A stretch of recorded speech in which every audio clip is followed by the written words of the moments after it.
उत्तमं देवीं सरस्वतीं व्यासं ततो जयमुतिरये। हे कृष्णा करुणा सिन्धु दीनबन्धु जगत्पते गोपेश गोपिका कान्त राधा कान्त नमोऽस्तुते। तप्त कांचन गौरांगी राधे वृंदावनेश्वरी वृषभानुसुते देवी प्रणमामि हरिप्रिये। वाञ्छाकल्पतरुभ्यश्च कृपा सिन्धुभ्य एव च पतितानां पावनेभ्यो वैष्णवेभ्यो नमो नमः।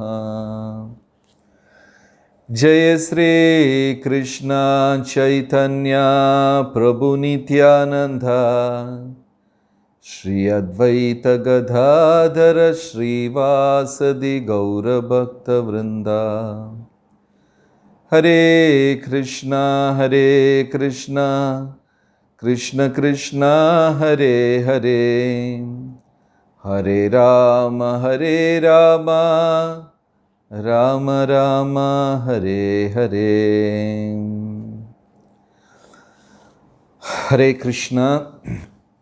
So today we are discussing from Bhagavad Gita, 4th chapter, 38th verse, and it speaks about Gyan. Nahi jnanena sadrisham pavitram iham vidyate tvatsvayam yoga samsiddha kalenatmani vindati. So, Bhagavad Gita 4.38. And the word-to-word meanings are na, nothing, he, certainly, jnanena, with knowledge, sadrisham, in comparison, pavitram, sanctified, iha, in this world, vidyate, exist, tat, that, swayam, himself, yoga, in devotion, samsiddha, he who is mature, kalena, in course of time, atmani, in himself, vindati, he enjoys. And the translation, in this world there is nothing so sublime and pure as transcendental knowledge. Such knowledge is the mature fruit of all mysticism. Anyone who has become accomplished in the practice of devotional service, this knowledge within himself, enjoys this knowledge within himself in due course of time. Purport. So Prabhupada has given a very short purport. When we speak of transcendental knowledge, we do so in terms of spiritual understanding. As such, there is nothing so sublime and pure as transcendental knowledge. Ignorance is the cause of our bondage, and knowledge is the cause of our liberation. This knowledge is the mature fruit of devotional service.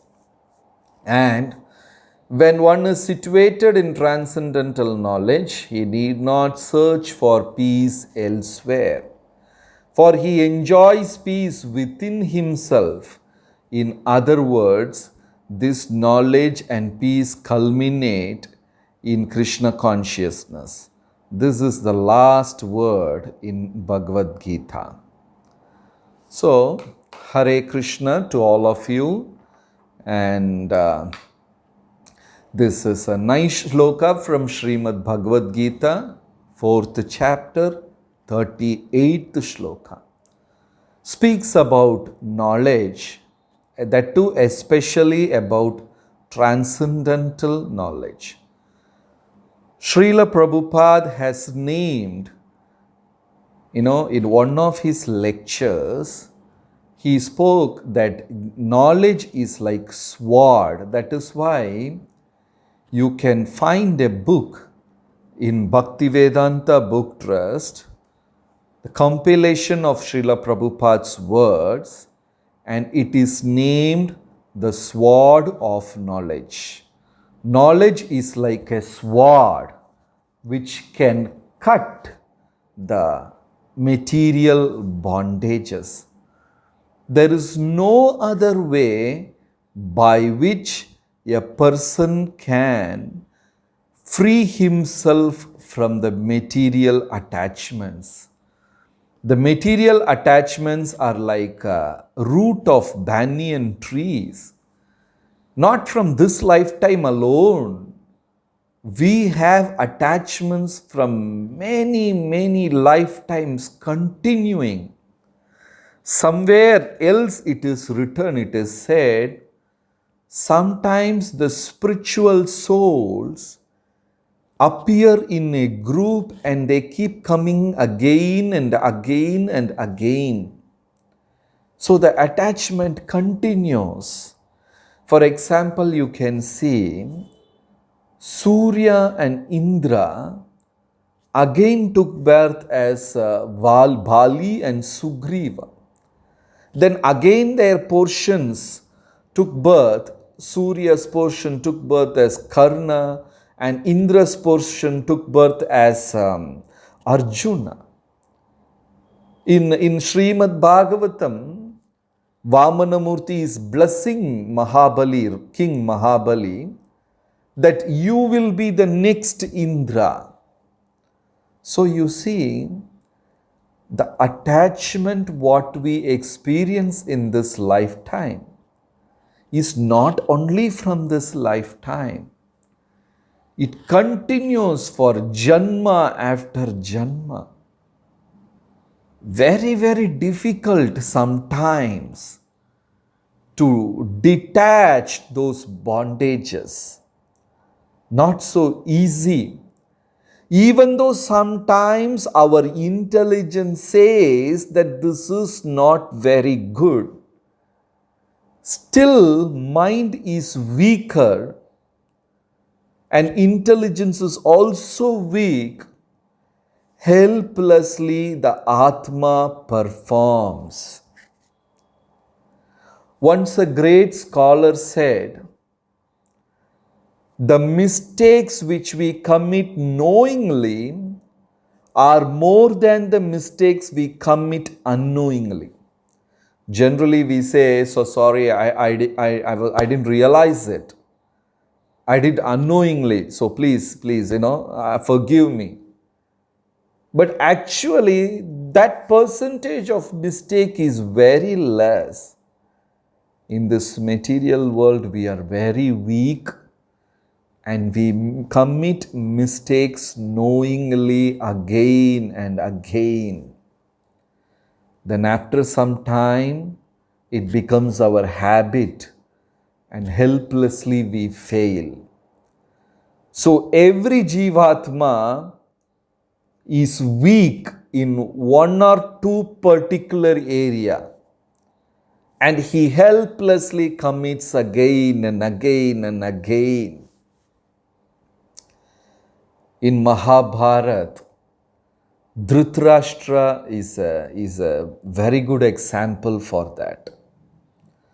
The blind attachment he had for his sons, especially Duryodhana. Even though very well he knew that certain things are not supposed to be done. In the game of dice, when Draupadi was disrobed, doesn't mean he doesn't know all that. He knew very well that these things are not fair. They are doing, cheating against Pandavas. And he is simply keeping quiet.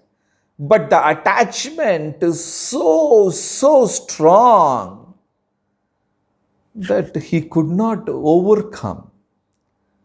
His intelligence became very weak, covered by the illusion of attachment. And we also have that to a certain degree. There is a beautiful, beautiful analogy. There is a very nice analogy given in one of the talks by a scholar.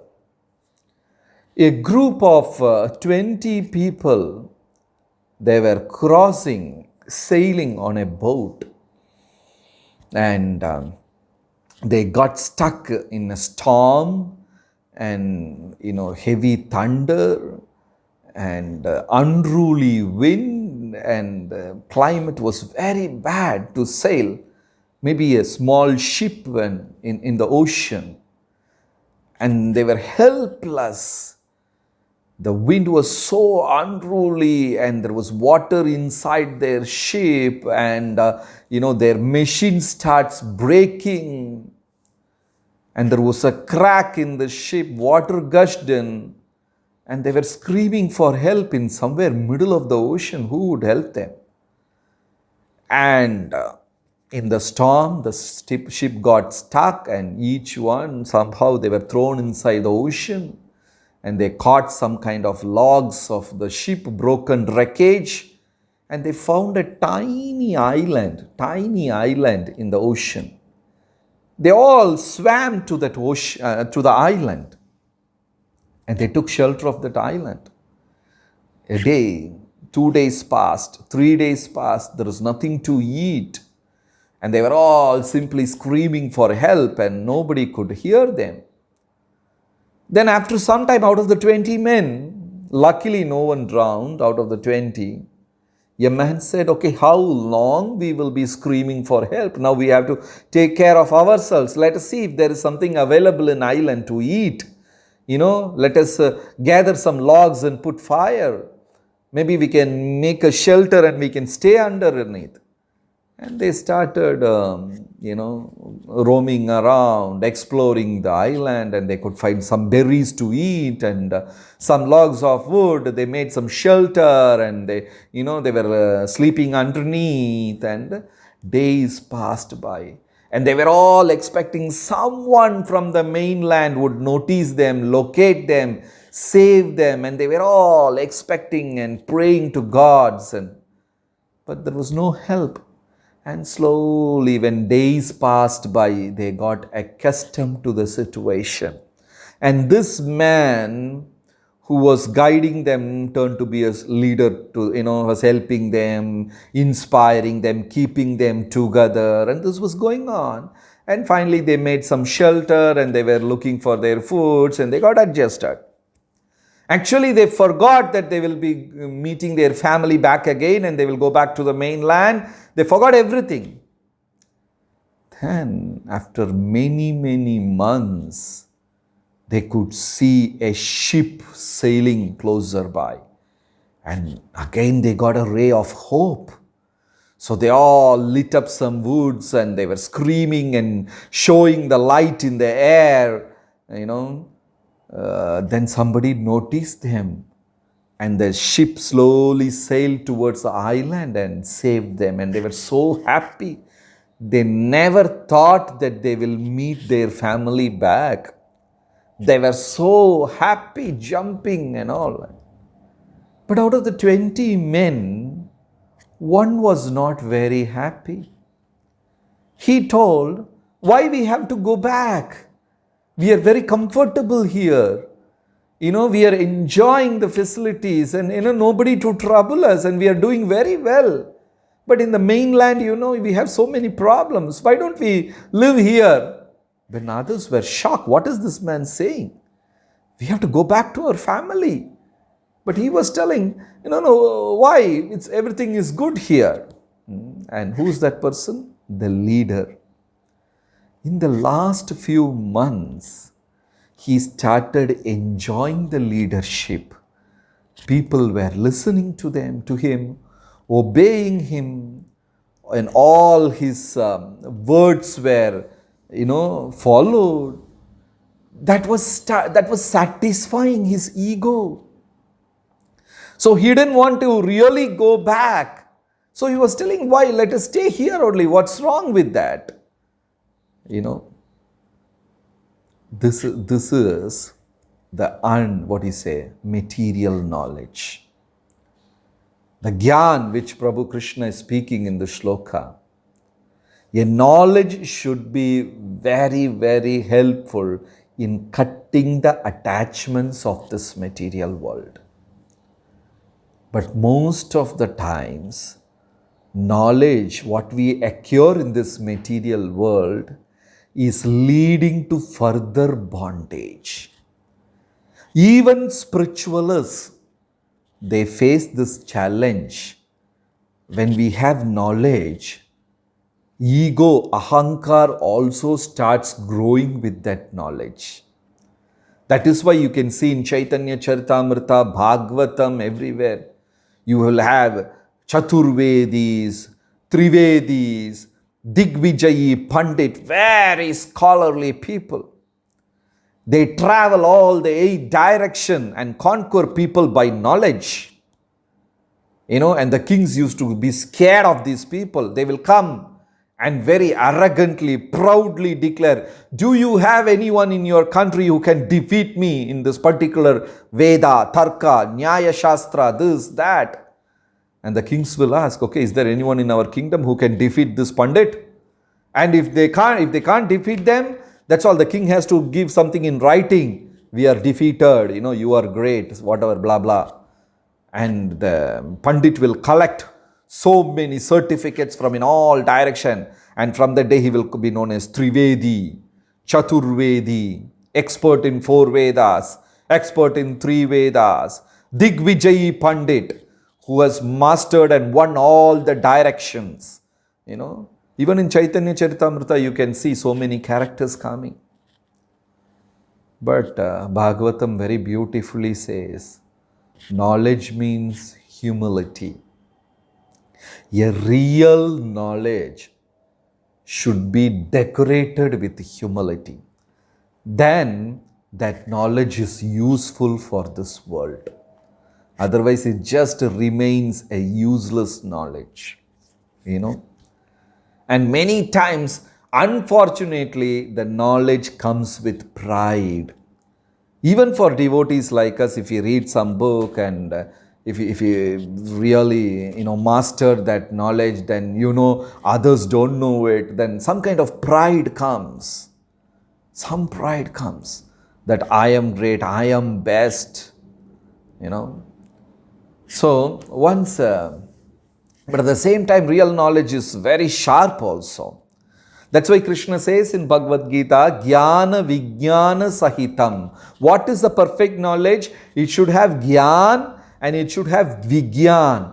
It should have theoretical knowledge as well as practical realized knowledge. That is very important. Jnana Vijnana Sahitam. When the theory and the practical, when both of them join, then it becomes realized knowledge. 3 students just finished their medical college, just finished their graduation, finished their education, and they came out. And they saw one man was like limping on the street and trying to walk, and he's limping. Then immediately all the 3 started, talking, and they were like arguing, debating. And one said, see, he has a knee problem because they have just finished their college education about health and medicine and everything. He has a knee problem, maybe arthritis. That's why he's limping. He couldn't carry his weight. And I'm sure that's arthritis. Then the next doctor said, no, that's not arthritis. That is a neuro problem. Because of the neuro problem, he's, like that, each doctor was experts and they were like explaining different branch of medicine. And they were saying, no, this person is limping only because of that. When they were arguing, debating, this limping man was coming closer and closer and closer. And when he was passing by, they asked, oh, great sir, my dear sir, why are you limping? And the other is, I'm sure you have arthritis, right? And the second one said, no, you have neuro problem, right? And the third one said something else. This is this thing. And that man smilingly said, no, nothing of that sort. My shoe broke, my chappal broke, So I'm not able to pull it, I'm pulling it, That's the reason he was limping. It's like this analogy is given. People, they don't have realized knowledge. We don't have realized knowledge. That is why we have to humbly follow acharyas. And Krishna, the Purana says, Acharya has all the knowledge in his heart secretly.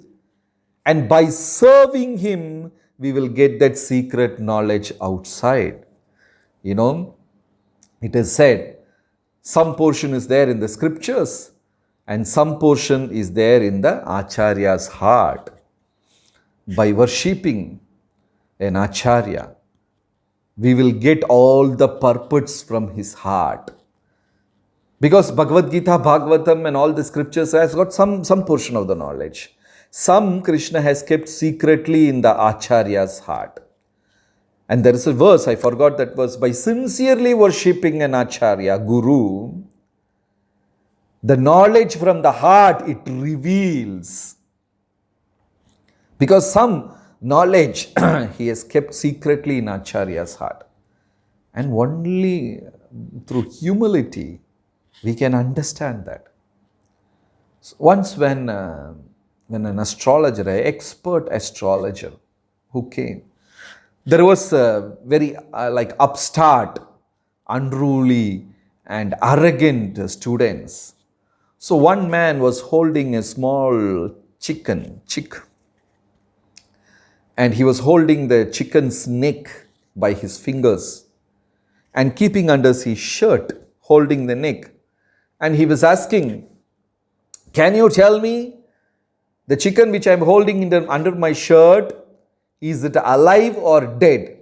If the astrologer says, if the Pandit says alive, he will kill that under the shirt and he will show, no, it's dead. And if the Pandit says, if it is dead, then he will bring it alive. This is his idea, holding the neck and hiding it inside his garment. Can you tell me that chicken in my hand is alive or dead? Then the Pandit very deeply meditated for some time and he understood the intention of this man. Then he smilingly said, the chicken's life is in your hands. He said that. Real jnanis, they are very mature. They can simply cut the Hridaya Granthis. Even in Bhagavatam, you can come across the story where Shamba in Dwaraka, he dressed himself like a woman and, wearing a sari and, like a pregnant lady. And when great sages, when they have come to Dwaraka, Samba went and all the boys and Yadus, they all went very arrogant because then, Yadus are very powerful on earth. There is no army in this world which can check them, stop them. Very arrogant and proud. So they went and asked the great sages, see, this lady is pregnant. What baby she will deliver, boy or girl? And the sages understood this arrogance will finish them. They are too arrogant. So the sages cursed them, saying that he will deliver an iron log and the iron log will finish your whole clan, dynasty, Yadu dynasty. But unfortunately, knowledge comes with pride. We can see so many characters from Bhagavad, Mahabharata and, Vishwamitra. He was very proud about his knowledge. Many. But the real knowledge comes with humility. Once Vishwamitra was crossing a village, going through a village, and he has just defeated so many scholars. So many Pandits he has just defeated. and he was crossing through the village and he was feeling very thirsty. Then he saw a lady was drawing water from the well in the middle of the village. So he was feeling thirsty and he went and asked her, water, can you give me some water to drink? And the lady said, yes, why not? And she started giving water. And meanwhile, lady asked, who are you? I've never seen you in this area. Are you new to this village? Who are you? Can you reveal yourself? Then Vishwamitra thought, what this simple village lady will know about me? And he didn't bother that to explain to her. So he simply said, I'm just a traveler. I'm just a traveler. Then the lady said, there are only two travelers in this world. One is sun and another is moon. They are the only travelers in this world and they keep traveling. And Vishwamitra was like taken aback. Wow, this lady is answering so amazingly. Then still she asked, you have not yet answered me. Who are you? Then Vishwamitra said, I am a guest in this village. Then the lady said, there are only two guests in this world. One is youth and the second is wealth. Only they are the two guests. We all have youth and wealth and they will come with us and one day they will leave us. Youth and wealth are the guests.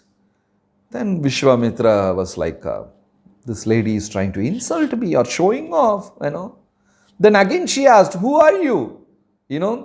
Then he said, I'm not going to answer. And he remained very stubborn, adamant, I won't answer. Then the lady said, nobody can defeat hair and nail in stubbornness. Nobody can defeat. Because how much ever you cut them, they keep growing again and again and again. They're so adamant and stubborn. Then he said, no, I am very tolerant. Your words cannot penetrate me, irritate me. I'm not going to open my mouth. Then the lady said, only tree and Mother Earth are very, very tolerant in this world. How much ever you trouble them, they accept all the troubles and give fruits back to us. They are the most tolerant ones. Then Vishwamitra became very angry and he said, no, I am a fool, I am a fool, I am a fool. Then the lady said, only a man who identifies himself with body is a fool. Then Vishwamitra paid his obeisances and asked, who are you? Why are you testing me like this? And that was Mother Saraswati. She appeared in front of Vishwamitra and said, knowledge becomes beautiful when you are humble. If you are not humble, knowledge just becomes a crown made of thorns. Knowledge becomes beautiful only when you are humble. There is a beautiful incident in Chaitanya Charitamrita also that Vallabhacharya, he met Lord Chaitanya earlier in Vrindavan, and Lord Chaitanya was very affectionate, very good to him and spoke nicely and things like that. And Vallabhacharya spoke so many shlokas, explained so many things, and Lord Chaitanya patiently heard him, smiled him, encouraged him, appreciated, even took meal with Vallabhacharya. Then after some time, Lord Chaitanya met same Vallabhacharya in Jagannath Puri. So at that time, Vallabhacharya has written some explanations for Bhagavatam. So he was taking that around and reading to devotees and showing off to Lord Chaitanya and this, but Lord Chaitanya was not paying so much attention. So he was trying to go and impress each and every devotee, please listen to my explanation, I will do this, I will do that, he explained from different angles, and devotees, because Lord Chaitanya did not pay much attention, the devotees also didn't pay much attention. But he was going on, but he caught Srivas Thakur. But Srivas Thakur was such an innocent, humble devotee. he patiently started listening to all the explanation of Vallabhacharya. So sometimes devotees were a little angry with Srivas Thakur also. Lord Chaitanya personally avoided Vallabhacharya, but you are sitting and listening to him. And they were little upset with him. And Vallabhacharya went on explaining, and in one point he said, I have even defeated Sridhara Swami's explanation. My explanations are better than Sridhara's. When Lord Chaitanya came to know this, Mahaprabhu became very angry and upset with him. And Lord Chaitanya said, Swami Nanu Sridhara. Sridhara is my master. Lord Chaitanya completely accepted Sridhara Swami's explanation. Then Vallabhacharya understood it very later. So Vallabhacharya was arrogant in between, and he was proud about his explanation, and Lord Chaitanya simply avoided it. If our explanation, if our knowledge may be perfect, but still, if it carries pride, Lord is not going to accept. Our explanations may have mistakes, but if we are humble, Lord is going to accept us. A humble, imperfect knowledge is far, far better than perfect, proud knowledge. And Lord Chaitanya proved it through many, many pastimes. Another incident that happened in Lord Chaitanya's time also, as well as Ramanujacharya's time also. When Ramanujacharya or Lord Chaitanya, when they were passing by, same incident happened in both places. They could see a man was holding Bhagavad Gita upside down and simply crying. He was illiterate. He has never gone to school, never read. He doesn't know Sanskrit. Simply holding the book upside down and crying. And all the devotees, means like the scholars were laughing, what does this fool can do? He doesn't even know to hold a Bhagavad Gita. And he doesn't know Sanskrit. And he is simply going to cry, and they all mocked and laughed at him. And Lord Chaitanya, even Ramanuja Leela also this happened. They went and asked, what are you doing? And he said, I don't know to read Bhagavad Gita. Okay, that's fine, but why are you crying? I just saw the cover picture. Then I saw Krishna is riding chariot for Arjuna. And I'm thinking how fortunate Arjuna is. And how glorious Lord is just for the sake of his devotee. In the battlefield, like a servant, Lord is riding chariot and helping Arjuna, in case serving, Arjuna. And I simply realize what kind of devotion would Arjuna have so that Lord is doing this for him. And I simply can't control myself. I am moved by this pastime. And he started crying. And Lord Chaitanya said, you have understood Bhagavad Gita very well than any of these pandits. He's not a scholar, but he was very humble. So knowledge will be decorated only with humility. And in this particular shloka of Bhagavad Gita, Prabhupada Krishna says, and this particular person who practiced this realized knowledge will be experiencing the joy within. When they start experiencing the transcendental joy, they don't care about this outside world. Like Jadabharata. Jadabharata, who spoke to Rahaguna, who converted the whole kingdom into spiritualist. But he was once upon a time, he was acting like a jata, like a fool, purposely. If I do anything proper, and if the world recognizes me, and that could be a trap, I will be trapped inside this material world, this pride and this. So purposely he was acting like fool. On the other hand, we are actually fools and we act as though we know everything. But here a man who knows everything, but acting like a fool, jata. He will not do anything proper purposely. Even his own family members started hating him. Brothers were hating him. Somehow they wanted to get rid of him, throw him away. He was acting purposely like Jata. Then they sent him to jungle, and you know that story where all the, the tribal people, Kali worshippers kidnapped him.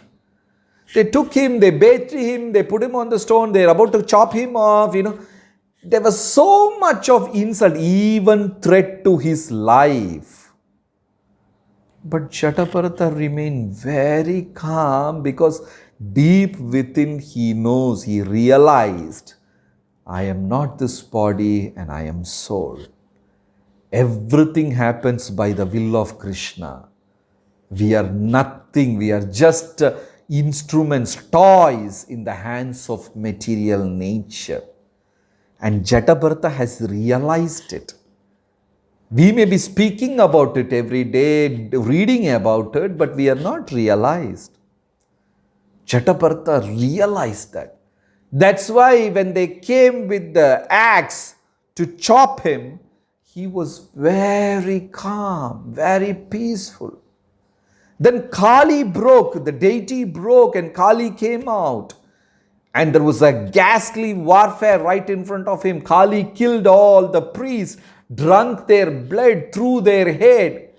And Jataparata was simply watching it. And that incident also didn't affect him. He very calmly walked away.